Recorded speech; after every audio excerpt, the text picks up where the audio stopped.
নাই? কে? আপা একটু এদিকে আসেন তো। আপনারা তো আমি চিনলাম না। আমার পরিচয় আমি বলতেছি। আপা, আমার একটু আপনাকে বাসায় থাকতে দিবেন? কেমনে থাকতে দিমু? আমগো তো মাত্র একটা ঘর। সমস্যা নেই, আপনি খাটের নিচে হলেও থাকতে পারবো। বলেন কি, খাটের নিচে কি কখনো থাকা যায় নাকি? আচ্ছা, তাহলে খাটের নিচে যদি জায়গা না থাকে তাহলে এই যে এই টপটার মধ্যে আমি থাকতে পারবো। আরে কি বলে ওগুলা? মানুষ কোনোদিন এই ফুলের টপে থাকতে পারে? আরে আমি তো রাসেল ভাইপার সাপ। ভয় পেন না আপা। কি বলো তুমি? সাপ? বিশ্বাস হয় না? না। দেখেন,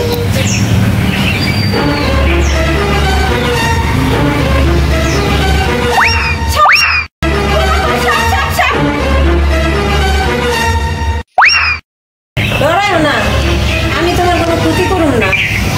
তাহলে তুমি আমার ক্ষতি করবা না? ভালো কথা। তুমি জঙ্গল থুয়া তুমি কি লেগে আমার বাড়িতে এসো? কেমনি বন জঙ্গলে থাকবো কোন আপা? বর্তমানে আমি তো আমার নিজের জীবন নিয়ে খুব ঝুঁকিতে আছি। ওই বনে তো মানুষ আমারে থাকতে দিতেছে না। কেন? আমারে মারার জন্য পুরা দেশবাসী উঠা ফেরা লাগছে। দেখো, আমার যে কত কত বিষধর সাপ বাংলাদেশে আছে না, তারপরে কিছু না কয়া আমারে কেন মারার জন্য উঠা ফেরা লাগছে? আচ্ছা আপা, কোন এই যে আপনাকে ফসলি জমি, কত বড় বড় ইঁদুর আপনাকে ফসল খায়া ফেলায়, ওগুলা তো আমি খাইয়া সাফা করি। এগুলো যদি আমি না মারতাম আপনাকে ফসলের ক্ষতি হইতো না।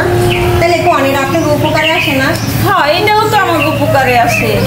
আমি তো আপনাকে ক্ষতি করতে চাই না। এই যে মানুষ কইতাছে মানুষের নাকি আমি দৌড়ায় আসবো বল দিই, এটা কিন্তু একদম সত্যি না আপা। আমি নিজেই তো লাজুক ভিতর। যাই হোক আপা, আপনি যদি একটু কয়া দিতেন সবাই রে। আচ্ছা আপা, আমি সবাই বইলা দিব আপনি করে যে কেউ না মারে। আপা বাঁচাইলেন। আচ্ছা আপা, আমি তাহলে যাই আপা। আল্লাহ বাঁচাইছে।